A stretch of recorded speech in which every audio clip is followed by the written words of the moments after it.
Hello students, I am Deepak Vijay and this video is on logarithm. ये part one है logarithm का।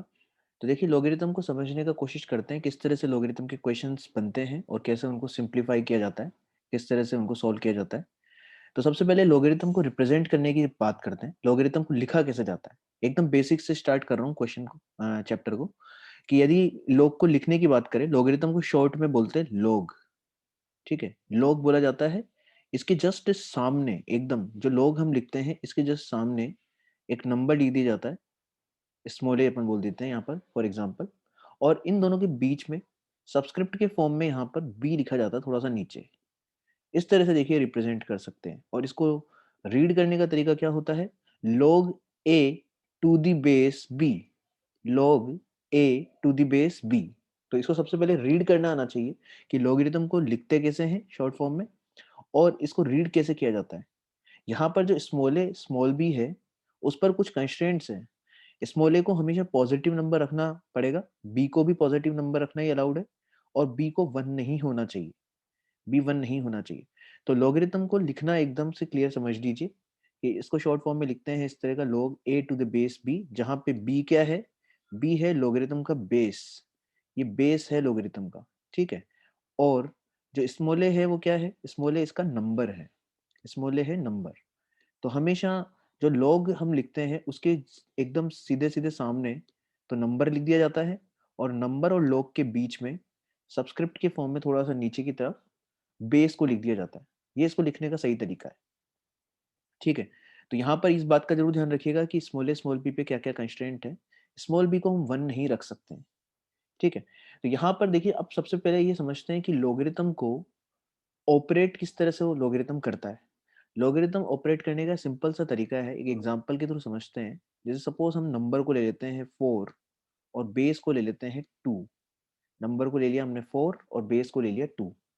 तो देखिए लोग ऑपरेट इस तरह से करता है कि बेस की क्या पावर लगाएं कि ये नंबर बन जाए, तो 2 की क्या पावर लगाएं कि 4 बन जाए। तो जो भी आप सोचोगे बेसिकली वो लोगरिथम का आंसर हो जाएगा। तो 2 की पावर 2 लगाने पर 4 बनता है, इसका मतलब इस जगह लोगरिथम क्या आंसर देगा, 2 आंसर दे देगा। इसी तरीके से जैसे और हम एग्जांपल्स बना सकते हैं कि 27 टू द बेस 3 ऐसा लिखा हुआ हो। 27 को देखो एकदम सीधे सीधे लिखा है मैंने, और 3 को बेस में थोड़ा सबस्क्रिप्ट के फॉर्म में नीचे लिख दिया है, लोग के थोड़ा सा नीचे। तो अब इसको ऑपरेट कराने का तरीका क्या है कि बेस की क्या पावर लगाएं कि नंबर बन जाए। तो बेस यहाँ पर है 27, 27 की क्या पावर, बेस आपका 3, तो 3 की क्या पावर लगाएं कि 27 बन जाए। तो 27 बनाने के लिए 3 की क्या पावर लगानी पड़ेगी, 3 पावर लगानी पड़ेगी। तो यहाँ पर आंसर आ गया 3। इस तरीके से लोग ऑपरेट करता है। ठीक है। अब इसके कुछ एग्जाम्पल्स अपन और देख लेते हैं कि लोगरिथम को ऑपरेट करवाना सीख लेते हैं एग्जाम्पल्स के थ्रू। जैसे कुछ एग्जाम्पल्स है, छोटे छोटे एग्जाम्पल्स मैंने यहाँ पर लिए हैं। पहला एग्जाम्पल हम लोग ऑलरेडी कर चुके हैं कि यदि 2 की क्या पावर लगाएं कि 4 बनेगा, तो आंसर आएगा यहाँ पर 2 आ जाएगा। राइट। इसी तरीके से इसका सोचिए कि 10 की क्या पावर लगाएं कि 1000 बन जाए। तो 1000 बनाने के लिए 10 की पावर लगाना पड़ेगा हमें, 3 पावर लगाना पड़ेगा, क्योंकि 10 क्यूब जो होता है वो बेसिकली 1000 के इक्वल हो जाता है। ठीक है। तो ये बेसिक सा सोचेंगे तो लोगरिथम का आंसर तक हमेशा पहुंच जाएंगे इस तरह के इजी एग्जांपल्स में। अब यहाँ सोचिए 25 की क्या पावर लगाएं कि 125 बन जाए। ये थोड़ा सा सोचना चैलेंजिंग है, कैलकुलेशन इसमें स्मार्ट होनी चाहिए। देखिए 25 जो है वो क्या है, इस तरह से सोचेंगे तो ज्यादा आसान लगेगा कि 25 बेसिकली 5 स्क्वायर है, और हमें आंसर को क्या बनाना है, 5 क्यूब बनाना है। 125 बनाना है, इसका मतलब 5 क्यूब बनाना है। तो 5 स्क्वायर पे क्या पावर लगाओगे कि 5 क्यूब बन जाएगा। तो सोचेंगे तो पता चलेगा 3/2 पावर लगाना पड़ेगा। 3/2 पावर लगाएंगे तो ये जब पावर्स मल्टीप्लाई होगी तो आपका 5 क्यूब बन जाएगा। तो बेसिकली यहाँ पर क्या आंसर आ जाना चाहिए, 3/2 पावर, क्योंकि हमने जो पावर सोची है 25 की क्या पावर लगानी चाहिए 125 बनाने के लिए, तो वो 3/2 सोचिए। तो लोगरिथम का आंसर भी 3/2 हो जाएगा। इसी तरह से यहाँ सोचिए कि लोग 1/100, 1/100 को क्या लिखा जा सकता है, 1/100 को लिखा जा सकता है 10 की पावर में -2। तो अब सोचना आसान है, बताइए 10 की क्या पावर लगाएं कि ये नंबर पूरा बन जाए, 10 की पावर -2 बन जाए। तो फिर तो आंसर -2 ही होना चाहिए। ये किया जा सकता है, -2 आंसर हो गया इसका। यहाँ पर देखिए थोड़ा सा कैलकुलेशन वाला क्वेश्चन दे दिया है कि √2 - 1 की क्या पावर लगाएं कि √2 + 1 बन जाए। तो आप देखेंगे रूट टू प्लस वन और रूट टू माइनस वन आपस में क्या होते हैं, रेसिप्रोकल नंबर्स होते हैं। क्योंकि यदि मैं रूट टू प्लस वन और रूट टू माइनस वन को रफ फर्क में यदि अपन इसको मल्टीप्लाई करके देखें, दो नंबर्स रेसिप्रोकल है कि नहीं है कैसे पता चलता है, उनको आपस में मल्टीप्लाई कर लेना चाहिए। मल्टीप्लाई करके यदि आंसर वन आ रहा है तो आप देखिए यहाँ पर वन आ रहा है क्या, तो यहाँ पर मल्टीप्लाई करेंगे तो वन आ रहा है, इसका मतलब रूट टू प्लस वन और रूट टू माइनस वन आपस में क्या है, रेसिप्रोकल है। तो वैसे तो डायरेक्ट भी आंसर कर सकते हैं कि रूट टू माइनस वन की क्या पावर लगाएं कि रूट टू प्लस वन बन जाए, तो वो सोचा जा सकता है। बाकी आप यहाँ से देख सकते हैं कि इसको लिखा जा सकता है रूट टू प्लस वन को one upon root two minus one. ठीक है, तो ये रेसिप्रोकल है एक दूसरे के। तो यदि मैं यहाँ पर इसको रिप्लेस करूँ, लोग बेस में तो रूट टू माइनस वन है ही, और जो नंबर है वो क्या बन चुका है, वो बन गया है one upon root two minus one. तो बताइए रूट टू माइनस वन की क्या पावर लगाएं कि one upon root two minus one बन जाएगा, तो इस पूरे ब्रैकेट की पावर माइनस वन लगाना पड़ेगा हमें। तो इसका मतलब जो आंसर आएगा वो माइनस वन आ जाएगा, ये किया जा सकता है। ठीक है, सिमिलरली आप देखिए सिक्स्थ क्वेश्चन, यदि आप बेसिक ट्रिग्नोमेट्री जानते हैं 10th क्लास वाली, तो आपको ये आइडिया होना चाहिए कि sec x plus ten x और sec x minus ten x ये हमेशा ही हर एंगल के लिए, किसी भी एंगल के लिए हमेशा ही क्या होते हैं, रेसिप्रोकल होते हैं।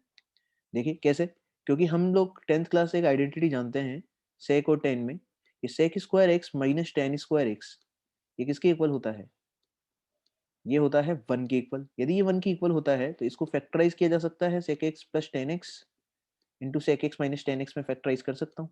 तो sec x plus ten x और sec x minus ten x का प्रोडक्ट कितना जा रहा है, वन आ जा रहा है। तो इसका मतलब ये दोनों नंबर्स आपस में कैसे हैं, रेसिप्रोकल है। और रेसिप्रोकल है तभी थोड़ी देर पहले हमने बात करी है, रेसिप्रोकल होंगे तो लोगरिथम क्या आंसर दे देगा, माइनस वन आंसर दे देगा। तो sec x plus ten x और sec x minus ten x ये आपस में रेसिप्रोकल होते हैं। ये आप नोट में भी लिख लीजिए, बहुत इंपॉर्टेंट कॉन्सेप्ट है ये, इस पे बहुत सारे क्वेश्चन ट्रिग्नोमेट्री में बनते हैं। ये वन होता है। तो सोचिए इसको इस तरह से भी सिंप्लीफाई कर सकते हैं, इतना बड़ा बड़ा यदि सोचने में नहीं आता है तो इसको इस तरह से कर सकते हैं कि यदि मैं इसको थोड़ी देर के लिए sec x minus ten x को t एज्यूम कर लूँ, इसको t एज्यूम कर लूँ, तो यहाँ पर यदि t वैल्यू डालेंगे sec x minus ten x की, तो sec x plus ten x इस इक्वेशन से कितना आ जाएगा, वन बाई टी। तो बताइए t की क्या पावर लगाएं कि वन बाई टी बन जाए, तो माइनस वन पावर सोचने में आएगा, तो ये आंसर माइनस वन हो गया। इसी तरह से लोग one two the base ten की बात करें तो टेन की क्या पावर लगाएं कि वन बन जाए, टेन की पावर तो जीरो लगाना पड़ेगा तब जाकर के वन बनता है। तो ये कुछ छोटे छोटे से एग्जांपल्स के थ्रू आप ये समझ सकते हैं कि लॉगरिथम किस तरह से आउटपुट देता है, किस तरह से वो ऑपरेट करता है। ठीक है, इसी चीज को आगे बढ़ाते हैं कि लॉगरिथम की और क्या क्या बातें हमें ध्यान रखनी है, किस किस तरह की चीजें इससे रिलेटेड अपने को ध्यान रखनी चाहिए। तो उसमें कुछ नोट हम लिखते हैं यहाँ पर कि यदि कभी लॉगरिथम के फॉर्म में एक इक्वेशन दे रखी है, इसको बोलते हैं लॉगरिथमिक फॉर्म, जिसमें इस तरह की इक्वेशन दी हुई हो कभी कि log a to the base b equal to c दिया हुआ हो, log a to the base b equal to c दिया हुआ हो, तो इसको बोलते हैं लॉगरिथमिक फॉर्म। तो सोचिए अभी जो अपन ने रूल बनाया है लॉगरिथम को ऑपरेट करवाने का, उस रूल के बेसिस पर आप इस लॉगरिथमिक फॉर्म को एक दूसरे फॉर्म में कन्वर्ट कर सकते हैं जिसको बोला जाता है एक्सपोनेंशियल फॉर्म। कैसे, कि यहाँ पर आप सोचिए, हमने सोचा था कि लोग ऑपरेट कैसे करता है, आंसर कैसे देता है कि बी की क्या पावर लगाएं कि ए बन जाए। तो यदि आंसर सी आ रहा है तो डेफिनेटली बी की क्या पावर लगाई गई होगी, सी पावर लगाई गई होगी ए बनाने के लिए। तो इसको मैं ऐसे ध्यान रखता हूँ हमेशा कि यदि कभी आपको लॉगरिथम की इक्वेशन दी हुई है लॉगरिथमिक फॉर्म में, और आपको यदि उसको एक्सपोनेंशियल फॉर्म में कन्वर्ट करना है, तो उसको मेरी तरीके से ध्यान रख लीजिए कि ये जो नंबर है, ये नंबर तो एज इट इज लेफ्ट में रह जाता है, ये एज इट इज लेफ्ट में रह जाता है। और बेस की पावर में कौन चला जाता है, जो राइट हैंड साइड पे नंबर लिखा हुआ है वो चला जाता है। बेस की पावर में right hand side as it is पूरा का पूरा आ जाता है। इसको ऐसे ध्यान रखिएगा कि ये नंबर तो एज इट इज लेफ्ट में रह जाता है और बेस की पावर में राइट हैंड साइड आ जाता है। तो ये इक्वेशन और ये इक्वेशन दोनों एग्जैक्ट सेम इक्वेशंस हैं, बस लिखने का तरीका अलग है। एक में हमने लॉगरिथमिक फॉर्म में लिखा हुआ है लॉगरिथम के टर्म्स में, और एक में हमने एक्सपोनेंशियल फॉर्म में लिखा हुआ है, एक्सपोनेंट की फॉर्म में लिखा हुआ है। इतना सा डिफरेंस है। तो ये लॉगरिथमिक फॉर्म को एक्सपोनेंशियल फॉर्म में कन्वर्ट करना हमको आना चाहिए कि कभी यदि log a to the base b equal to c हो, तो यहाँ पर a को लिखा जा सकता है b की पावर c के इक्वल, ये एक्सपोनेंशियल फॉर्म कहलाता है। इसी तरीके से सेकंड नोट हम लिख के चलते हैं कि कभी यदि इक्वेशन में log x to the base a equal to log y to the base a दिया हुआ हो, ये दिया हुआ हो, अब यहाँ पर बेस दोनों साइड्स पर सेम है, तो यदि दोनों तरफ लॉगरिथम लिखे हुए हो और बेस सेम हो, तो फिर डेफिनेटली हम क्या कर सकते हैं, एक्स और वाई जो नंबर्स हैं उनको आपस में भी कंपेयर कर सकते हैं। कैंसिलेशन नहीं कर रहे हैं, यहाँ पे लोग से लोग ऐसे कैंसिल नहीं कर सकते हैं, कंपेयर कर रहे हैं। तो यहाँ पर एक्स और वाई जो है डेफिनेटली क्या रहे होंगे, बराबर, क्योंकि यदि इन लॉगरिथम्स का आंसर बराबर आ रहा है और बेस भी सेम है तो डेफिनेटली नंबर्स भी क्या रहे होंगे, सेम ही रहे होंगे। तो ऐसा भी किया जा सकता है कि कभी दोनों तरफ लॉग हो और बेस सेम हो तो आप लॉगरिथम हटा करके डायरेक्टली नंबर्स को कंपेयर कर सकते हैं। ठीक है। थर्ड पॉइंट में हम एक और चीज समझते हैं कि एक सिंबल और समझते हैं मैथ्स में, कि एक नया एक नंबर, जैसे पाई, आप एक नंबर जानते हैं, पाई का अप्रोक्सीमेट वैल्यू 3.14 होता है या 22/7 बोले। उसी तरह से एक नंबर मैथ्स में और डिफाइंड है जिसको बोलते हैं यूलर्स नंबर। यूलर्स नंबर की अप्रोक्सीमेट वैल्यू होती है 2.7। अप्रोक्सीमेटली 2.7 होता है, एग्जैक्ट वैल्यू नहीं है, अप्रोक्सीमेटली 2.7 के आसपास होता है। हमें इतना अप्रोक्सीमेशन ही चाहिए होता है, इसलिए इसी को ध्यान रखा जाता है। तो यहाँ पर आप देखिए कि जो बेस है वो यूलर्स नंबर लिखा हुआ है इस लोगरिथम में। तो कभी कभी जब यूलर्स नंबर को बेस में लिख देता है तो इसको आप थोड़ा सा शॉर्ट फॉर्म में लिखा जा सकता है। इसको थोड़ा सा और शॉर्ट फॉर्म में किस तरह से लिख सकते हैं, एल एक्स लिखा जा सकता है, एल एक्स ये लिखा जा सकता है। एल एक्स लिखो या ये लिखो, दोनों एग्जैक्ट सेम बात है। एल एक्स लिखने का मतलब है कि बेस में, लॉगरिथम के बेस में कौन सा नंबर लिखा हुआ है, यूलर्स नंबर लिखा हुआ है। तो ये दोनों एकदम सेम सिचुएशन है। कभी एल लिखा हुआ है तो आपको समझ में आना चाहिए कि बेसिकली वो लोग एक्स टू द बेस ई को लिख के चल रहा है। तो ये इस चीज को बस शॉर्ट में लिखने का तरीका है, लोग एक्स टू द बेस ई को। ठीक है। अब इस चैप्टर की सबसे इंपॉर्टेंट चीज पे आपको लेके चल रहा हूं मैं, हाइलाइट्स ऑफ द लोगरिथम। जो सबसे इंपॉर्टेंट काम की बात है कि क्या क्या प्रॉपर्टीज है लोगरिथम की उससे एसोसिएटेड।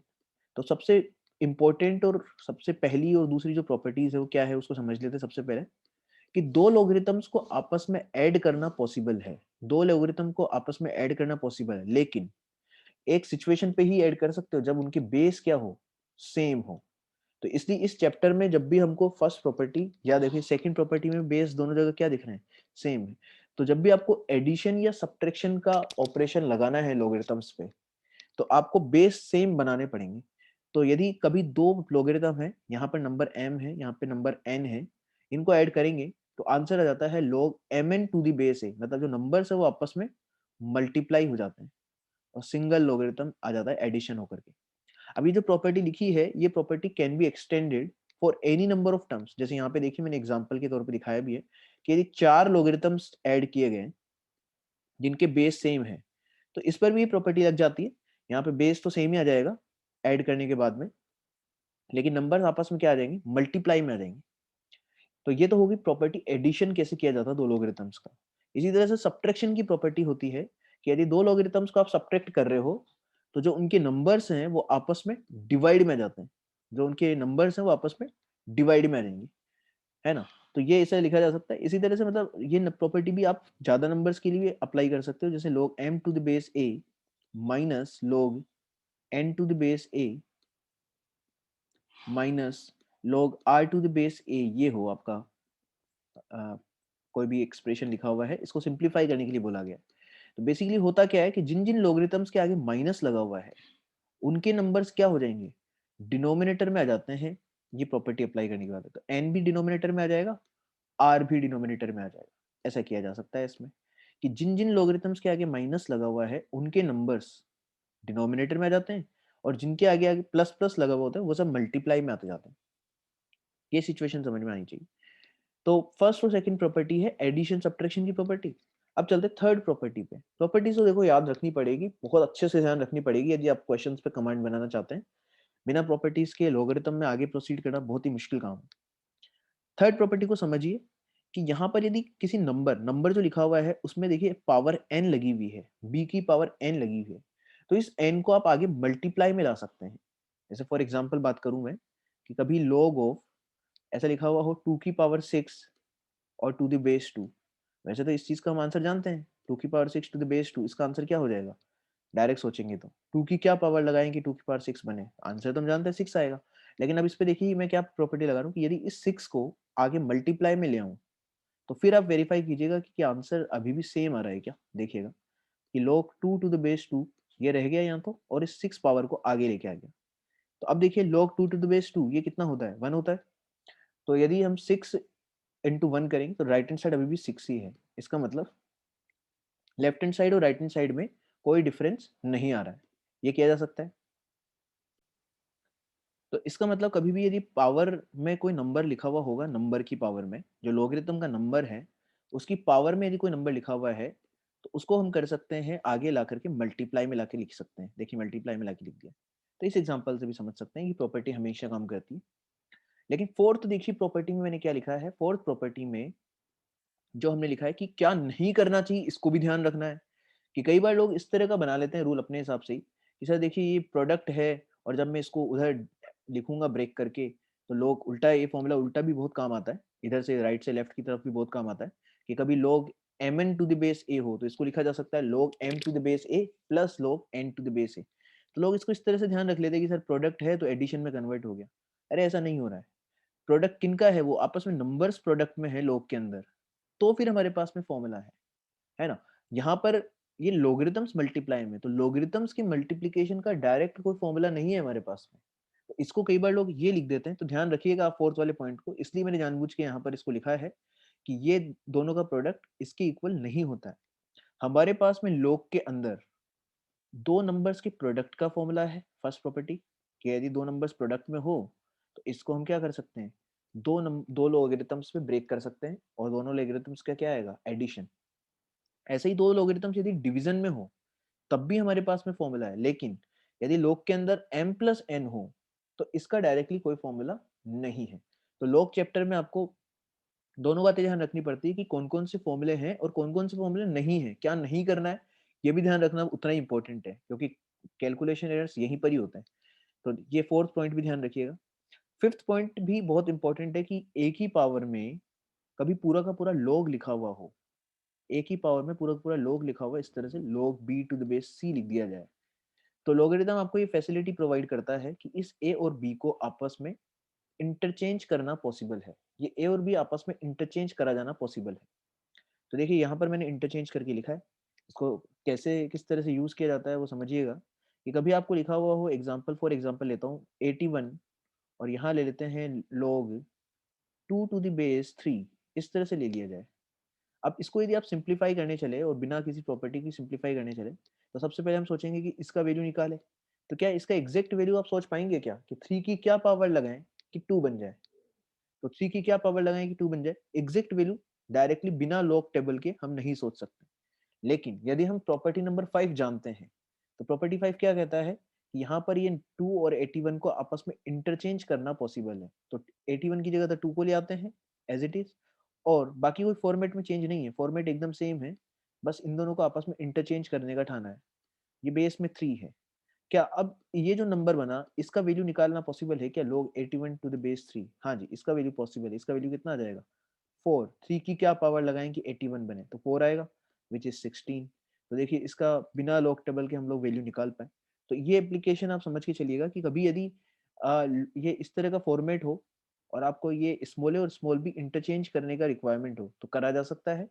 इनफैक्ट यहाँ पर यदि इस तरह का सिचुएशन हो कि एक ही पावर में कोई यहाँ पर नंबर log के आगे मल्टीप्लाई में है m into log b to the base c लिखा हुआ हो, यहाँ पे m मल्टीप्लाई में है इस log के पूरा का पूरा, ठीक है।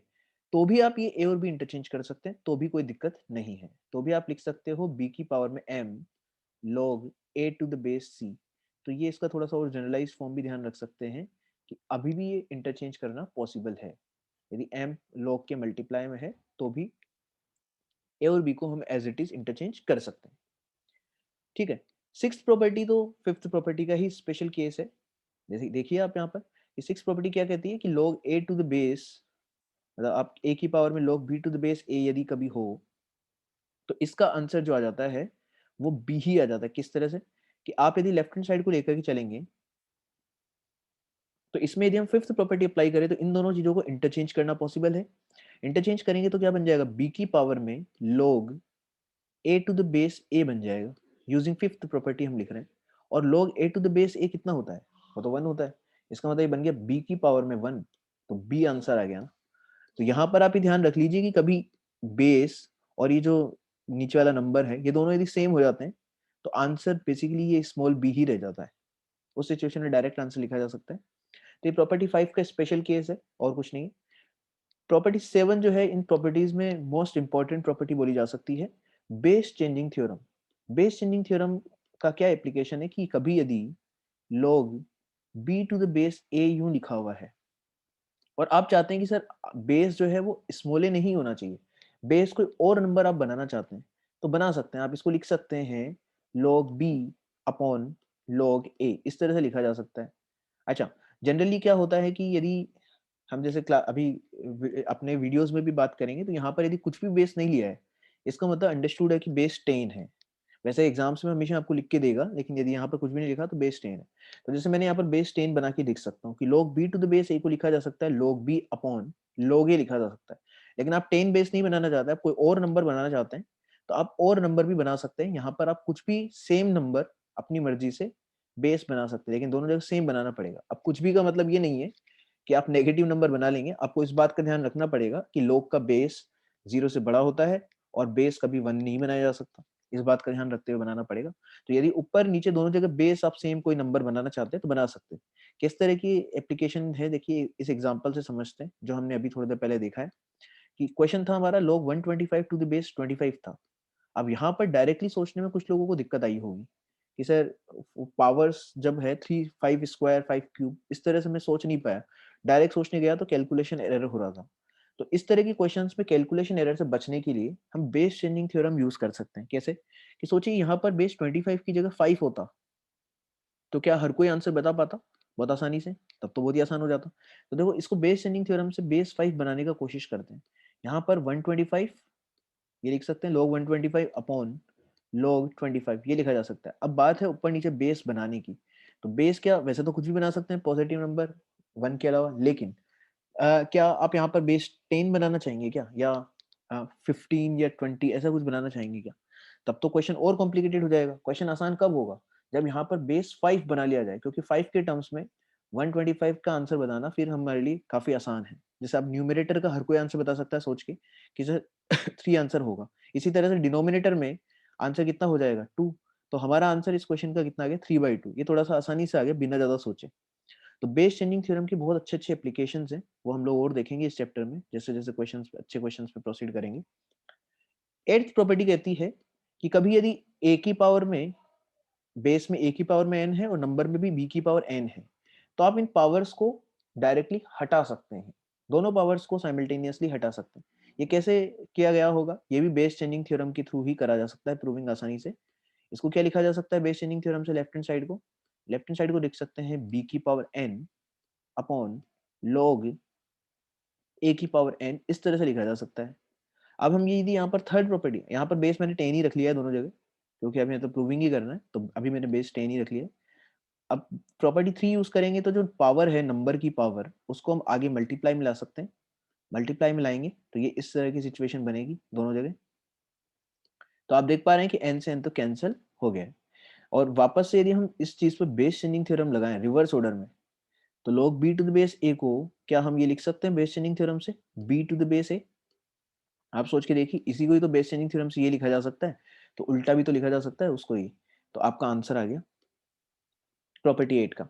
तो आप ही ध्यान रख सकते हैं कि कभी यदि नंबर और बेस की कुछ पावर्स हैं, कॉमन पावर, सेम पावर्स हैं, तो उनको आप हटा सकते हैं।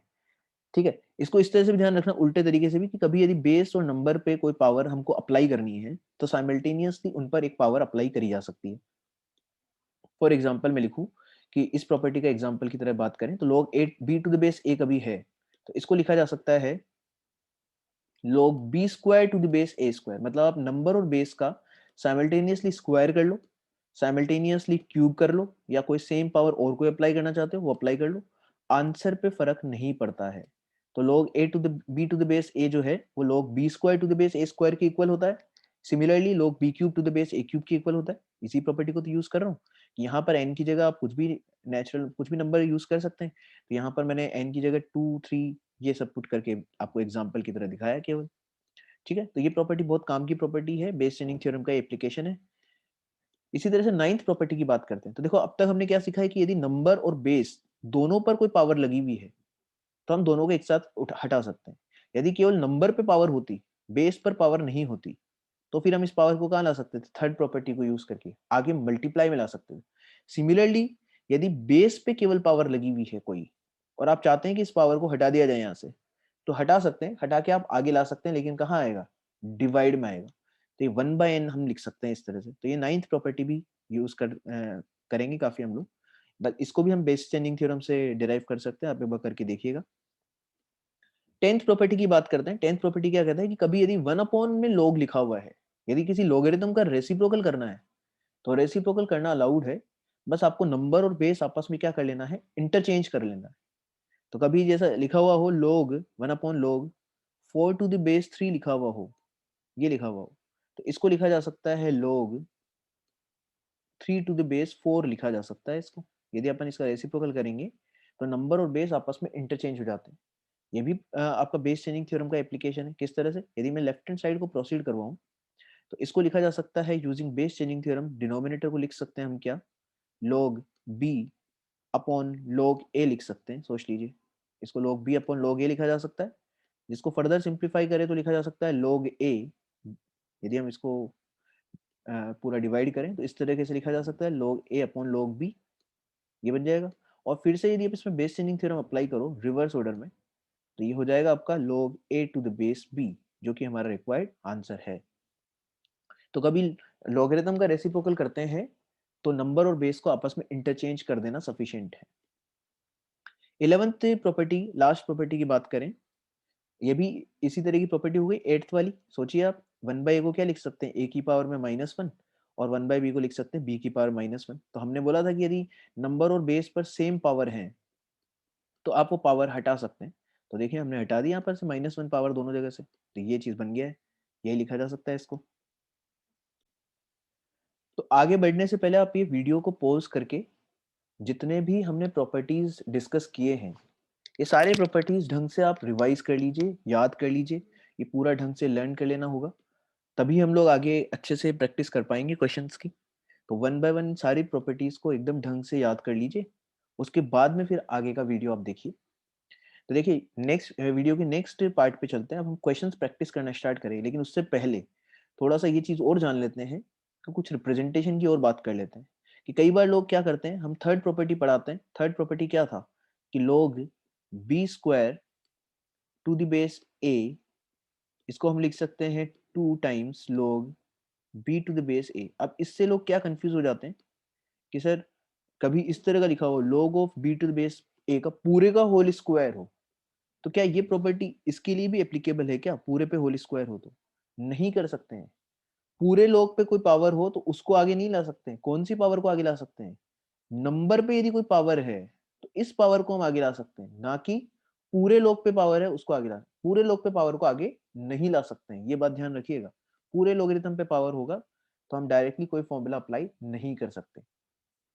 लेकिन ये पूरे लोग पे स्क्वायर हो, इसको इस तरह से भी रिप्रेजेंट किया जा सकता है। ये तो जस्ट रिप्रेजेंट करने का तरीका है। आप चाहो तो होल स्क्वायर को पूरा ऐसा ब्रैकेट बना के स्क्वायर बनाओ, या फिर आप लोग के ऊपर यहाँ पर भी स्क्वायर लिख सकते हैं। जिस तरह से आप करते हैं ना साइन एक्स का स्क्वायर जो होता है, जैसे हम ट्रिग्नोमेट्री में भी इस तरह की बात करते हैं कि साइन एक्स का जो होल स्क्वायर होता है, इसको शॉर्ट में ऐसा भी लिख देते हैं कई बार, साइन स्क्वायर एक्स लिखते ही हैं हमेशा, साइन स्क्वायर एक्स।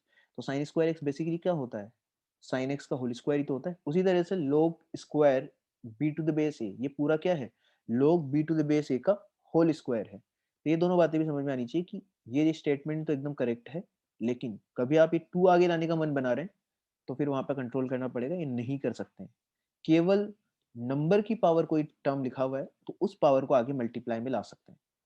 अब क्वेश्चंस की बात करते हैं। देखिए छोटा सा सवाल लेते हैं कि कभी आपको log 2 टू द बेस 10 का वैल्यू क्वेश्चन में दे दिया है, log 3 टू द बेस 10 का वैल्यू भी दे दिया है, और आपको पूछा जा रहा है, ये 4 पार्ट पूछ लिए गए, इन सब की वैल्यूज हमें बतानी है। तो आप एक बार क्वेश्चन को आप खुद भी ट्राई कीजिए, उसके बाद आप सॉल्यूशन पे जाएंगे तो ज़्यादा बढ़िया रहेगा। आसान क्वेश्चन है, आप सोच सकते हैं। जिसने प्रॉपर्टीज ढंग से लर्न कर ली है उनके लिए अब ये क्वेश्चंस बहुत आसान है।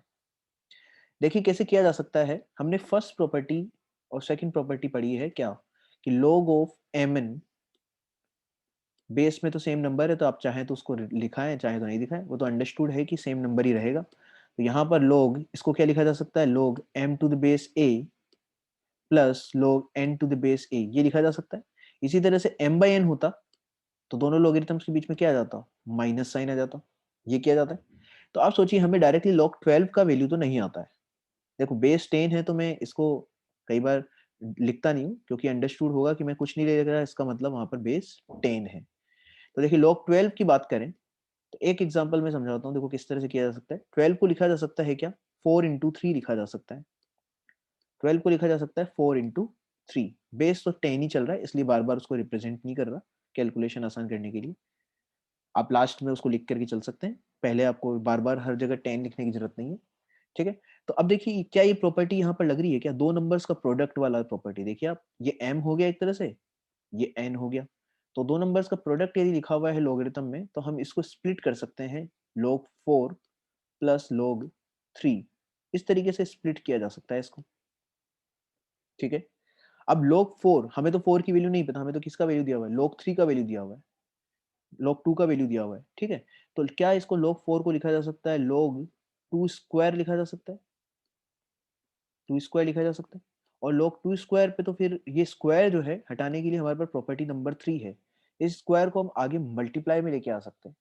तो मल्टीप्लाई में लेके आ जाएंगे तो एक्सप्रेशन बन जाएगा 2 टाइम्स log 2, यहाँ पे बेस अंडरस्टूड है क्या है, 10 है, अब आप चाहें तो लिख सकते हैं यहाँ पर 10 को, plus log 3 to the base 10। अब तो हमें वैल्यूज पता है, वैल्यूज पुट करेंगे और आंसर आ जाएगा। तो देखिए जब भी बड़ा नंबर हमें दिया हुआ है log के अंदर और हमें छोटे नंबर्स के लिए वैल्यूज पता है, तो हमेशा उस बड़े नंबर को फैक्टराइज कर लेना चाहिए छोटे नंबर्स के टर्म्स में। तो ये किया जा सकता है फर्स्ट पार्ट में, देख लीजिएगा फर्स्ट पार्ट आराम से समझ सकते हैं कि सबसे पहले हमने इसको 12 को फैक्टराइज किया, प्रॉपर्टी 1 यूज करी इस पर, log m इंटू एन को लिखा जा सकता है log m plus log n। अब 4 को लिख दिया 2 स्क्वायर ताकि 2 को आगे भेजा जा सकता है, और फिर हम वैल्यूज पुट करेंगे तो आंसर आ जाता है अपने पास में। इसी तरीके से आप देखिए log 5 टू द बेस 10 की बात की जाए, या log 5 लिख देता हूं मैं इसको शॉर्ट में, तो अब देखिए इसको दो नंबर्स के प्रोडक्ट में तो ब्रेक नहीं कर सकता जो कि नोन है, लेकिन इसको हम लिख सकते हैं 10/2 लिखा जा सकता है। अब आप बोलेंगे सर 10 की वैल्यू भी तो नहीं पता log 10 की, लेकिन आप सोच के देखिए क्वेश्चन में उसको गिवन होने की जरूरत नहीं है, वो हमें ऑलरेडी पता है।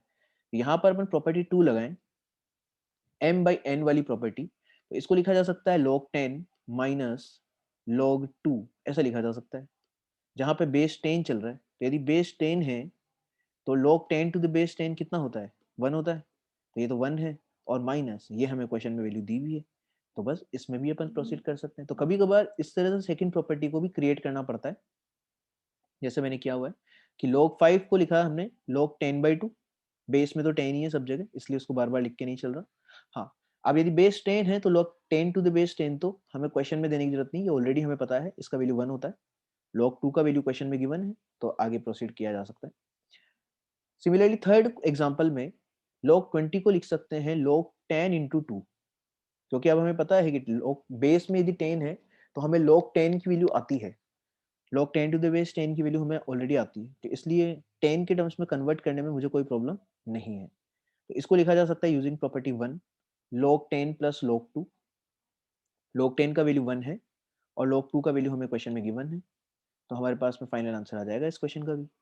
सिमिलरली फोर्थ क्वेश्चन में बढ़े, फोर्थ क्वेश्चन में 36 है, 36 को लिखा देखो सबसे पहले हमने 6 स्क्वायर, ताकि बड़ा नंबर काफी छोटा तो बन ही जाएगा, क्योंकि इस 2 को तो आगे हम आगे की तरफ शिफ्ट कर सकते हैं मल्टीप्लाई में यूजिंग प्रॉपर्टी 3।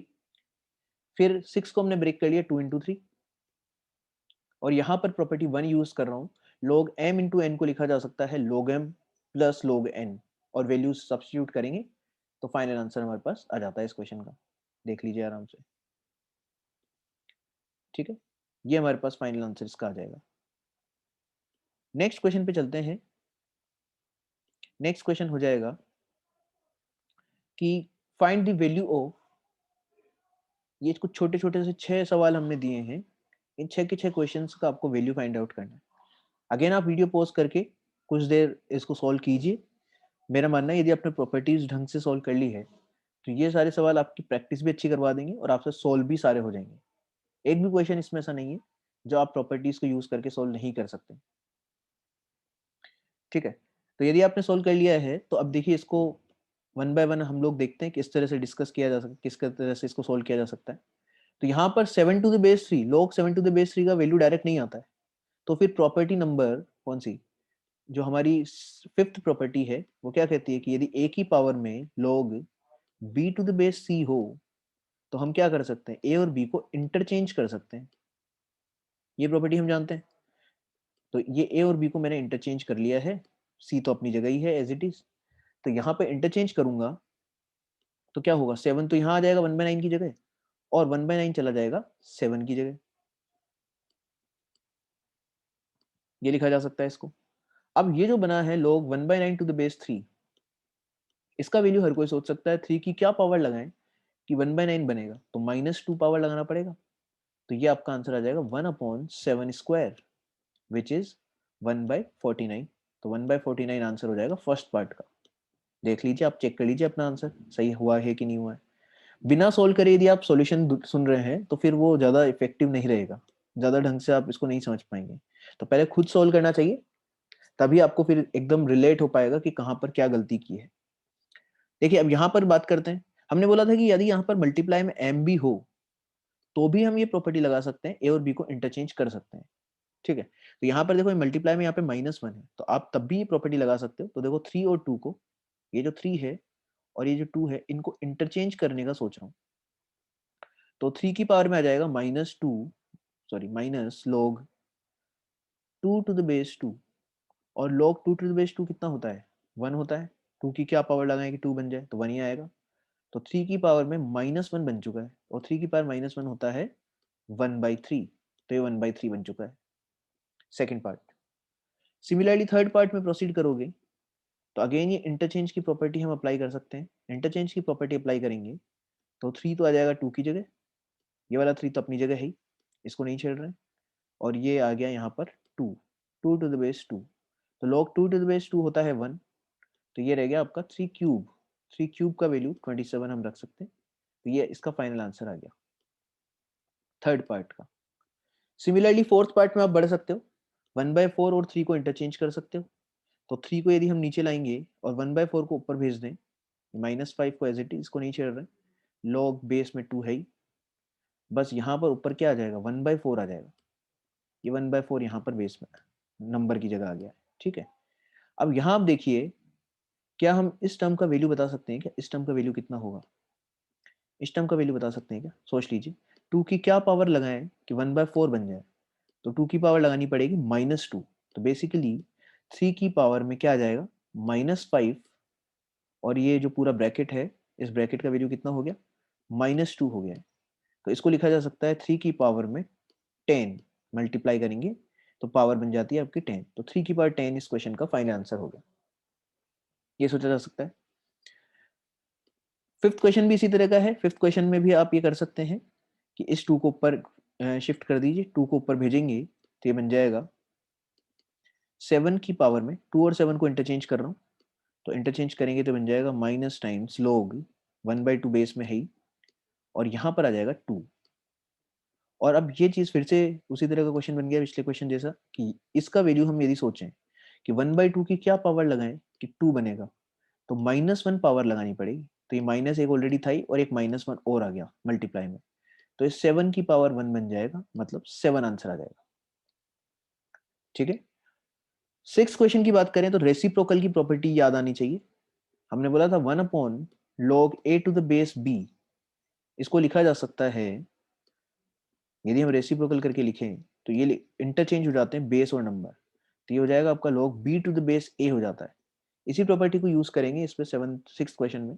तो फर्स्ट टर्म को लिखा जा सकता है, देखिए इसको तो हटा देते हैं सॉल्यूशन को। फर्स्ट टर्म को यदि अपन लिखें तो फर्स्ट टर्म हो जाएगा रेसिप्रोकल करने पर log xyz तो आ जाएगा बेस में, और ऊपर आ जाएगा आपका xy, ये ऐसा बन जाएगा। सिमिलरली सेकंड टर्म बन जाएगा, सिमिलरली थर्ड टर्म बन जाएगा। तो देखिए इस क्वेश्चन का सॉल्यूशन किस तरह से बनाया जा सकता है। तो पहले तो आप यदि और भी सिस्टमेटिकली लिखे हुए देखना चाहते हैं स्टार्टिंग के 5 क्वेश्चंस का सॉल्यूशन, तो यहाँ से आप नोट कर सकते हैं प्रॉपर्ली।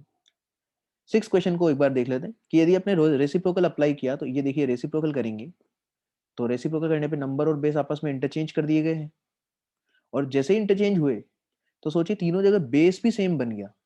बेस सेम बन गया तो फर्स्ट प्रॉपर्टी लग जाएगी ना एडिशन की। फर्स्ट प्रॉपर्टी क्या है कि log m to the base a plus log n to the base a, इनका एडिशन करते हैं तो एक सिंगल लॉग क्रिएट हो जाता है जिसके अंदर नंबर्स क्या होते हैं, नंबर्स आपस में क्या हो जाते हैं, मल्टीप्लाई में जाते हैं। और हमने बोला था कि ये प्रॉपर्टी कितने भी लोगरिथम्स के लिए वैलिड है यदि उनकी बेस सेम है तो यहाँ पर तीनों लोगरिथम का बेस सेम है, तो ये जब ऐड किए जाएंगे तो बेस में तो क्या आ जाएगा, एक्स वाई जेड आ जाएगा, और ऊपर क्या आ जाएगा, ऊपर आ जाएगा x y multiplied by y, x z multiplied by y z, ऐसा ही होगा, x z multiplied by y Z.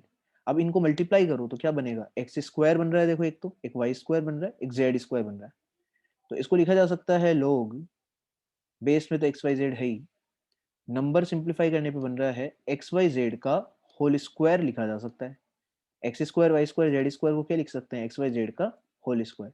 तो अब आप बताइए एक्स वाई जेड की क्या पावर लगाएं कि एक्स वाई जेड का होल स्क्वायर बन जाए, तो 2 पावर लगानी पड़ेगी, तो आंसर इस क्वेश्चन का आ जाएगा अपने पास में 2 आंसर आ जाएगा, सोच लीजिए आराम से। तो सारी प्रॉपर्टीज जो है वन बाय वन देखिए इन सारे क्वेश्चंस में यूज हो रही है। तो मेन बात यही है कि जिन लोगों को प्रॉपर्टीज अच्छे से क्लियर है, प्रॉपर्टीज अच्छे से याद है, वो डोमिनेट करेगा इस चैप्टर में, और इस चैप्टर में डोमिनेट करेगा तो बाकी काफी सारे चैप्टर्स में जहाँ पर लोगरिथम एज ए टूल काम आता है वहां पर आपको बहुत ज्यादा फायदा होने वाला है। तो इसलिए प्रॉपर्टीज को बहुत अच्छे से लर्न कर लीजिए और फिर ये क्वेश्चन ट्राई कीजिए, आपको ज्यादा फायदा पहुंचेगा। जैसे एक नेक्स्ट क्वेश्चन लेते हैं कि आपको ये इक्वेशन सॉल्व करके जो एक्स की वैल्यूज आएंगी उसका सम बताना है, आपको sum of the values of x बताना है, ठीक है। तो वैल्यूज ऑफ एक्स जो आएगी उसका सम बताना है, तो पॉज करके आप एक बार ट्राई करो और फिर देखो। तो यदि आपने ट्राई किया होगा तो देखो सबसे पहले तो यही स्ट्राइक करता है कि सर टू और एक्स को इंटरचेंज कर सकते हैं, तो टू और एक्स को इंटरचेंज करने का ठान लिया मैंने, देखिए तो ये आ गया एक्स और पावर में क्या, two log, two to the base two आ जाएगा। सबसे पहले इसको सिंप्लीफाई करने का सोच रहे हैं फर्स्ट टर्म को, बाकी इक्वेशन को कुछ नहीं कर रहा मैं, बस केवल फर्स्ट टर्म को सिंप्लीफाई कर ले रहा हूँ क्योंकि यहाँ पर लॉगरिथम का यूज है। तो अब देखिए लॉगरिथम तो हट गया है, क्यों, क्योंकि ये log two to the base two, ये तो कितना होता है, 1 होता है, तो ये बेसिकली रह गया एक्स स्क्वायर रह गया first term, first term x square है, पूरी इक्वेशन क्या बन जाएगी, -3x -4 इक्वल टू 0, ये बनेगा। अब क्वाड्रेटिक फैक्टराइजेशन तो हमें आना चाहिए, तो क्वाड्रेटिक फैक्टराइज करेंगे, ये बनेगा x-4 into x-1 x+1 equal to 0, इस तरह से फैक्टराइज हो जाएगा ये, देखिएगा, ठीक है। तो यहाँ से x की दो वैल्यूज आ रही हैं, एक तो आ रही है 4 और एक आ रही है -1। अब कई बार लोग ये जल्दबाजी कर देते हैं कि आंसर्स का हमें सम पूछा है तो दोनों आंसर्स को टोटल करके आंसर 3 बता देते हैं, लेकिन ये गलत हो जाएगा। ये क्वेश्चन इसीलिए मैंने पूछा है यहाँ पर क्योंकि इसमें एक सावधानी जो हमें रखनी है वो सीखने को मिलेगी कि जब भी लोगरिथम में कोई आंसर आ रहा है इक्वेशन सॉल्व करके, हमेशा उस आंसर को ओरिजिनल इक्वेशन में वेरीफाई करेंगे, हमेशा उस आंसर को ओरिजिनल इक्वेशन में वेरीफाई करेंगे। ओरिजिनल इक्वेशन तो ये थी ना, इसको मॉडिफाई करके हमने ये लिखा था, लेकिन ओरिजिनली तो सवाल ये दिया हुआ है। तो सोचिए यहाँ पर log के आगे x लिखा हुआ है, तो ओरिजिनल क्वेश्चन में log के आगे x लिखा हुआ है, यदि x नेगेटिव हो गया तो ये नॉट डिफाइंड हो जाएगा, और यदि नॉट डिफाइंड हो गया तो क्या कोई प्रॉपर्टी लगा पाते क्या इसमें, तो प्रॉपर्टी लगा ही नहीं पाते। तो इसका मतलब x तो -1 तो रखना अलाउड ही नहीं है, x -1 हो जाएगा तो log के आगे नेगेटिव क्रिएट हो गया, जबकि हमें पता है कि log के आगे जो भी नंबर रखा हुआ हो क्वेश्चन में वो तो पॉजिटिव ही होना चाहिए, तो यहाँ पे x ग्रेटर देन 0 ही आना चाहिए, लेकिन आंसर ये -1 आ गया गलती से, तो इसको क्या करना पड़ेगा, रिजेक्ट। तो x इक्वल टू -1 जो है वो रिजेक्ट हो जाएगा आपका आंसर, केवल क्या आंसर एक्सेप्ट होगा, x इक्वल टू 4 एक्सेप्ट होगा। तो जब आंसर एक ही है तो सम भी क्या हो जाएगा, 4 ही हो जाएगा। ये किया जा सकता है, देख ली। इसको एक बार वापस से बात कर लेते हैं। सबसे पहले हमने सिंप्लीफाई किया, इसको सिंप्लीफाई किया, पावर्स को इंटरचेंज किया है, केवल पावर्स को इंटरचेंज करेंगे तो ये बना, इससे एक्स स्क्वायर बन गया, ये आपने सबने कर लिया होगा। इक्वेशन सॉल्व भी हो जाती है, लेकिन गलती से यहाँ पर आंसर टोटल जो है 3 बता देते हैं, जबकि आंसर 3 नहीं है, क्योंकि x इक्वल टू -1 रिजेक्ट हो रहा है ओरिजिनल क्वेश्चन की वजह से, x को नेगेटिव होना अलाउड नहीं है, तो आंसर होगा केवल और केवल 4, ये आंसर हो जाएगा। नेक्स्ट क्वेश्चन पे चलते हैं। अच्छा सवाल है ये कि यहाँ पर 4 ऑप्शंस दिए हुए हैं, more than one correct answer हो सकता है, एक से ज्यादा भी करेक्ट हो सकते हैं ऑप्शंस। इन चारों ऑप्शंस में से आपको बताना है कि कौन सा ऑप्शन सिंप्लीफाई करने पर यूनिटी बन जाता है। यूनिटी का मतलब होता है 1, कि किस एक्सप्रेशन की वैल्यू 1 आ जाएगी। यूनिटी का मतलब होता है 1। तो इन चारों ऑप्शंस में से कौन सा ऑप्शन ऐसा है जिसको सिंप्लीफाई करने पर आंसर 1 आएगा? तो इसको ट्राई कर लीजिए, डिस्कस करते हैं फिर। तो देखिएगा, फर्स्ट पार्ट की बात करते हैं। फर्स्ट पार्ट में क्या कर सकते हैं कि ये अभी थोड़ी देर पहले जैसे सिंप्लीफाई किया था कि 5 जो है इसको ब्रेक करना आसान रहेगा। क्या 10/2 लिखा जा सकता है इसको, और इसको लिखा जा सकता है 10 × 2। अभी थोड़ी देर पहले जो क्वेश्चन किया उसमें भी हमने ये बात करी है, तो उसी तरीके से प्रोसीड कर रहा हूँ, सिंप्लीफाई करने का कोशिश करूंगा। तो हमने पहले स्टेप में तो ये कर दिया है कि 5 को हमने ब्रेक कर लिया है 10/2 और 20 को ब्रेक कर लिया है 10 × 3, 10 × 2। देख लीजिए ये वाला स्टेप, 5 को लिखा है 10/2, 20 को लिखा है 10 × 2। तो फिर से फर्स्ट और सेकंड प्रॉपर्टी यहाँ पर लगते हुए दिखेगी। इस टर्म को यदि अपन लिखें तो क्या लिख सकते हैं? इसको लिख सकते हैं log 10⁻10 माइनस log 2⁻10 लिखा जा सकता है। सोच लीजिए, इसको ऐसे लिखा जा सकता है। सिमिलरली जो सेकंड टर्म है इसको भी हम फर्स्ट प्रॉपर्टी यूज करके लिख सकते हैं, log 10⁻10 प्लस log 2⁻10 लिखा जा सकता है। और अब आपको फायदा होते हुए दिखाई देगा कि यहाँ पर ये जो वैल्यू है ये तो 1 हो गई है, ये भी 1 हो गई है, और साथ में a+b × a-b का फॉर्मूला भी ब्रेक ये लगते हुए यहाँ पर दिखाई देगा। अच्छा, ये एक टर्म तो मैंने लिखा नहीं, लेकिन ये यहाँ पे चल रहा है, इसको अभी हमने छेड़ा नहीं है। तो इस टर्म को देख लीजिए किस तरह से सिंप्लीफाई किया गया है। यूजिंग प्रॉपर्टी 1 और प्रॉपर्टी 2 लगा करके हमने इस टर्म को पहले ब्रेक किया, इसी तरह से इस टर्म को भी ब्रेक किया, और फिर हमने 10⁻10 की वैल्यू 1 पुट करी है। अब जब इन ब्रैकेट्स को मल्टीप्लाई करेंगे using the formula a+b × a-b, कितना होता है? a² - b²। तो ये आ जाएगा, देखिए। तो ये टर्म बनेगा आपका 1 का स्क्वायर माइनस log 2⁻10 का स्क्वायर, और एक प्लस log 2⁻10 का स्क्वायर तो ऑलरेडी चल रहा है, तो कैंसिल हो जाएगा और आंसर कितना आ जाएगा आपका? 1 आ गया। इसका मतलब यूनिटी बन गया ना। तो पहला ऑप्शन आपका आंसर में करेक्ट आंसर हो जाएगा। ठीक है, तो ये पहला ऑप्शन हो गया है। इसी तरह से चलते हैं सेकंड ऑप्शन की बात करते हैं। सेकंड ऑप्शन में क्या है, ये थोड़ा इजी पार्ट है, क्योंकि इसमें देखिए स्टार्टिंग में ऊपर जो दिखाई दे रहा है, थर्ड प्रॉपर्टी लगा करके मैं इस टर्म को क्या कर सकता हूँ, 2² को पावर को ऊपर लेके आ सकता हूँ। तो यहाँ पे कितना हो जाएगा? 2² मतलब 4 हो जाएगा।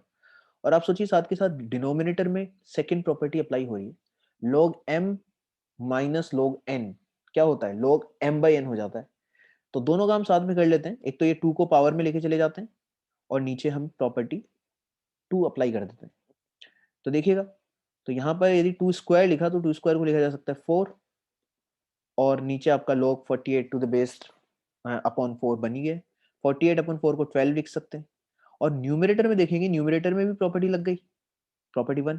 प्रॉपर्टी 1 कहती है कि 4 × 3 आ जाएगा log के अंदर, मतलब log क्या बन जाएगा? 12⁻10। तो 12⁻10 नीचे भी बन रहा है, 12⁻10 न्यूमरेटर में बन रहा है। तो आंसर आपका हो जाएगा 1। इसका मतलब ये भी यूनिटी बन रहा है। तो एक ऑप्शन ये भी करेक्ट हो गया। सिमिलरली चलते हैं थर्ड ऑप्शन पे। थर्ड ऑप्शन बेसिकली लोगरिथम से भी ज्यादा सिंप्लीफिकेशन का सवाल है, कि पहले हमें जो कॉम्प्लिकेटेड सा टर्म दिया हुआ है इसको सिंप्लीफाई कर लेना चाहिए। तो देखिए सिंप्लीफाई करने का क्या कॉन्सेप्ट है, कि ये लिखा हुआ है, देखो 9 की पावर में पहले क्या लिखा हुआ है अंदर? 1/5 लिखा हुआ है। 9 की पावर में 1/5 लिखा हुआ है, ठीक है। और उस पूरे पे क्या लिखा हुआ है? Under root. अंडर रूट का मतलब क्या होता है? 1/2 पावर। अच्छा, हमें बेसिक ये आना चाहिए कि एक ही पावर में कभी m हो और whole raise to the power n। ये हमारा पुराना कॉन्सेप्ट है। इसको क्या लिखा जा सकता है? एक ही पावर में m × n, ये लिखा जा सकता है। पावर्स आपस में मल्टीप्लाई हो जाती है। तो यहाँ पर भी जब आप पावर्स को मल्टीप्लाई करोगे तो कितना हो जाएगा? 9 की पावर में 1/10, 1/5 और 1/2 मल्टीप्लाई होगा तो 1/10 आ जाएगा। अच्छा, यहाँ पर देखो बेस 3 है, तो हम कोशिश करते हैं कि इसको भी 3 में कन्वर्ट कर लेते हैं, 3 के टर्म्स में कन्वर्ट कर लेते हैं। तो 9 को लिखा जा सकता है फर्दर 3² लिखा जा सकता है। 3² की होल पावर में 1/10 ये हो गया। अगेन ये प्रॉपर्टी लगेगी, a की power m whole raise to power n वाली, पावर्स मल्टीप्लाई होंगी। तो 3 की पावर में 2 × 1/10 वो हो जाएगा 1/5। ये 1/5 लिखा हुआ है। अब मैं देखो इस क्वेश्चन को टुकड़ों में कर रहा हूँ, पहले मैं इस चीज की वैल्यू निकाल रहा हूँ। तो ये log बेस में तो 3 है ही, और इस पूरे एक्सप्रेशन को सिंप्लीफाई हम ऑलरेडी कर चुके हैं। इसका वैल्यू कितना आ गया? 3 की पावर में 1/5। तो बताइए इस पूरे एक्सप्रेशन का वैल्यू कितना हो जाएगा? इस पूरे एक्सप्रेशन का वैल्यू हो गया 1/5 हो गया। और ये जो पूरा एक्सप्रेशन है ये किसके आगे लिखा हुआ है? ये लिखा हुआ है माइनस log बेस में 5, और ये यहाँ पर लिखा हुआ है, ये इस लोगरिथम का नंबर है। मतलब यहाँ लोगरिथम के नंबर में एक लोगरिथम लिखा हुआ था, लेकिन हमने पहले ये अंदर वाला लोगरिथम सिंप्लीफाई किया, इसका वैल्यू 1/5 आ गया। और अब तो आप देख सकते हैं 5 की क्या पावर लगाएं कि 1/5 बने, तो -1 आ जाएगा। तो माइनस इंटू -1 ये हो जाएगा आपका +1 हो जाएगा, सोच लीजिए +1 हो जाएगा। तो इसमें सबसे पहले तो हमने अंदर वाले टर्म को सिंप्लीफाई किया है, सिंप्लीफाई करना मैंने सिखा दिया है कि पहले इसको थोड़ा सा खोल के लिखा, 9 की power 1/5 whole raised to power 1/2, तो पावर में 1/10 आ गया। अब 9 को 3 के टर्म्स में कन्वर्ट किया, 3 स्क्वायर, तो इसको सिंप्लीफाई करेंगे फर्दर, तो ये हो गया आपका 3 की पावर में 1/5। ठीक है, अब ये जो चीज है इसको उठा करके रख दिया हमने इसकी जगह पे पुट कर देते हैं इसको अपन। देखो इसकी जगह पुट किया है मैंने, तो यहाँ से यहाँ तक का जो टर्म बन रहा है, क्या ये जो पहला लोगरिथम हमें मिल रहा है अंदर, इसका वैल्यू हम बता सकते हैं, इसका वैल्यू हो गया 1/5। इसका 1/5 है, तो इसकी जगह वैल्यू सब्स्टिट्यूट कर देता हूँ 1/5। तो 1/5 रखेंगे तो लोग 1/5 टू द बेस 5 वो होता है -1।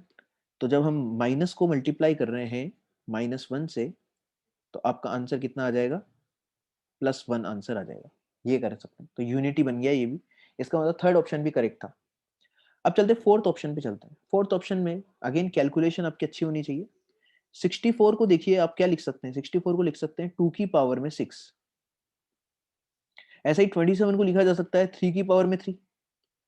27 को लिखा जा सकता है 3 की पावर में 3। फर्दर इसको देखें, यदि दोनों जगह सेम पावर बनाने का कोशिश करें, तो क्या मैं इसको लिख सकता हूँ √3 की पावर में 6। सोचिएगा, √3 की पावर में 6 लिखा जा सकता है। और यदि ये √3 की पावर में 6 लिखा जा सकता है, तो ये पूरा टर्म क्या बन गया, 2/√3 की होल पावर में 6, ऐसा बन जाएगा ये, होल पावर में 6।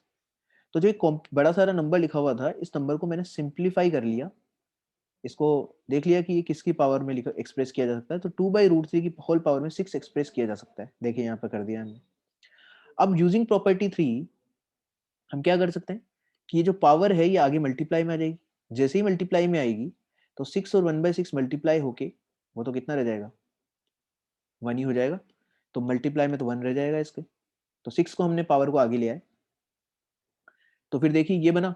और जब ये नंबर्स अंदर जो बन रहे हैं वो तो रेसिप्रोकल है एक दूसरे के, और रेसिप्रोकल्स होते हैं नंबर्स, तो इसका मतलब इसका वैल्यू कितना आ जाएगा ओवरऑल, -1 आ जाएगा। तो इसका आंसर -1 हुआ, तो ये यूनिटी की कैटेगरी में नहीं आएगा, यूनिटी होता है +1। तो इसका मतलब इस पूरे क्वेश्चन का फाइनल आंसर हो गया है ए बी सी, तीनों ऑप्शंस हो जाएंगे। चौथा ऑप्शन यूनिटी नहीं बन पाया। तो इसके चारों पार्ट्स को आप ढंग से ट्राई कर लीजिए, ये बहुत इंपॉर्टेंट क्वेश्चन है, इसमें अपनी काफी सारी प्रॉपर्टीज कवर हो रही है और बेसिक सिंप्लीफिकेशन भी कवर हो रहा है। नेक्स्ट क्वेश्चन पे चलते हैं, काफी बढ़िया सवाल है, दिखने में काफी कॉम्प्लिकेटेड सा दिखता है, लेकिन यदि आप इसको ढंग से प्रोसीड करेंगे तो क्वेश्चन बहुत आसान भी लगेगा। देखिएगा क्वेश्चन ये है, आप इसको एक बार ट्राई कर लीजिए पूरा। देखिए जो लोग मैथमेटिक्स को ढंग से समझते हैं, उनको ये सवाल एक सिंगल सवाल लगेगा ही नहीं। हमेशा मैथ्स वाले लोग क्या करते हैं, कॉम्प्लिकेटेड से दिखने वाले सवाल को टुकड़ों में सोल्व करते हैं, 1 बाय 1 सोल्व करते हैं। यहाँ पर हमको एक 4 छोटे छोटे से सवाल दिखाई देने चाहिए। एक सवाल ये है, ठीक है, एक सवाल हमारा ये है, इसको अलग से सोल्व कर सकते हैं, इसकी अलग से सिंप्लीफाइड वैल्यूज निकाल सकते हैं, सेकंड क्वेश्चन। थर्ड क्वेश्चन ये हो जाएगा, इसकी सिंप्लीफाइड वैल्यू निकाल सकते हैं, और फोर्थ क्वेश्चन ये हो जाएगा। तो 1 बाय 1 हम चारों पार्ट्स को सोल्व करेंगे अलग अलग, तो ये क्वेश्चन आसान लगेगा, अदरवाइज ये क्वेश्चन मुश्किल लगने लग जाएगा यदि आप चारों पार्ट्स को एक साथ स्टार्ट करोगे।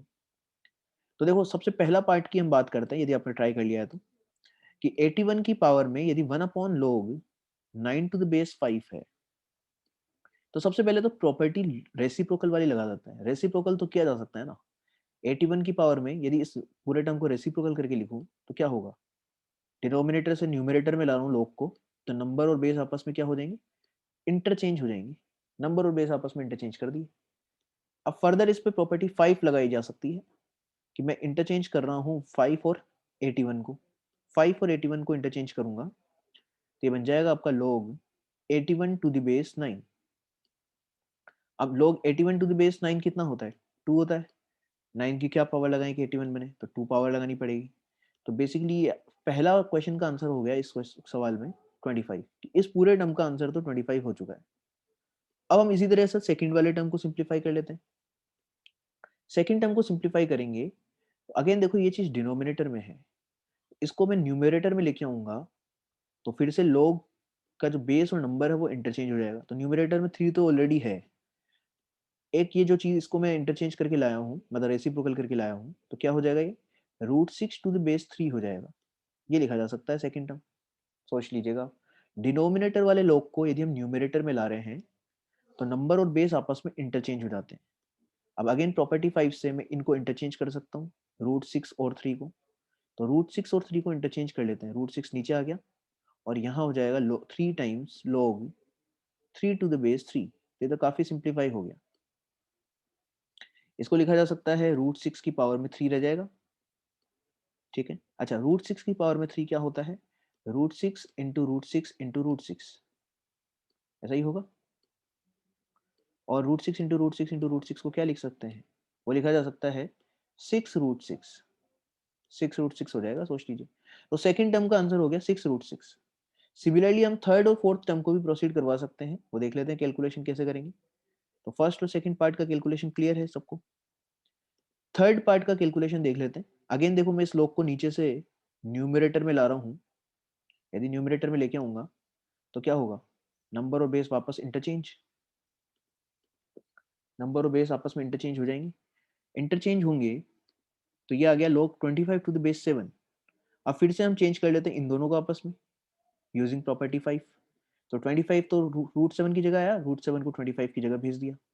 तो ये जो टर्म है इसका वैल्यू कितना हो गया, 7 की क्या पावर लगाएं कि √7 बन जाए, तो ये 1/2 हो जाएगा। तो 25 की पावर में 2 तो देखो ऑलरेडी रखा हुआ है, और मल्टीप्लाई में क्या आ गया आपका 1/2।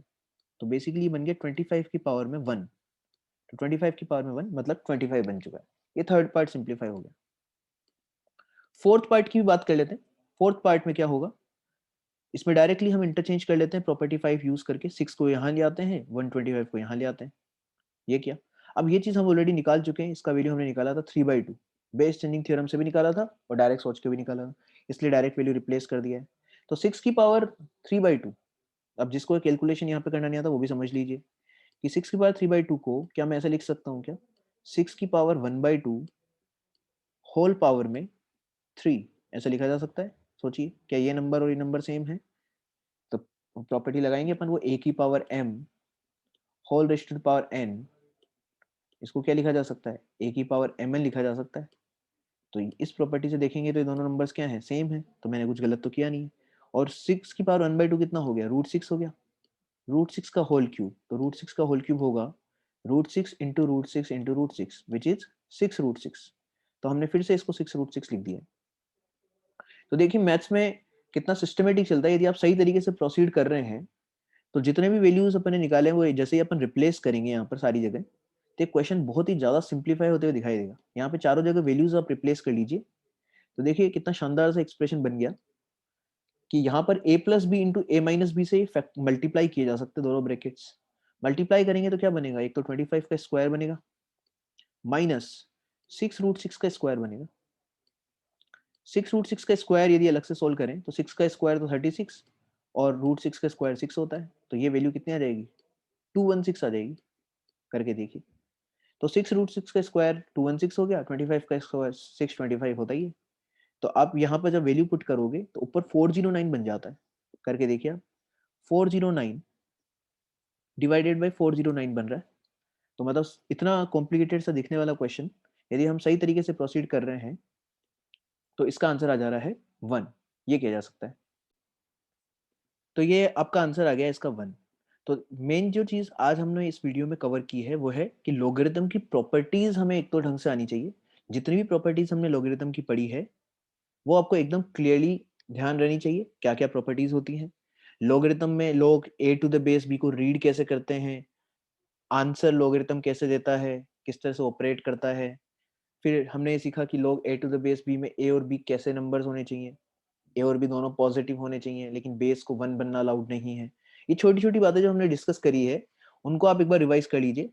नेक्स्ट वीडियो में लॉगरिथम के नेक्स्ट पार्ट में हम लोग इन सब प्रॉपर्टीज की और भी अच्छे क्वेश्चंस में एप्लीकेशंस देखेंगे और भी ज्यादा हम प्रैक्टिस करेंगे इन सब चीजों की। Thank you so much.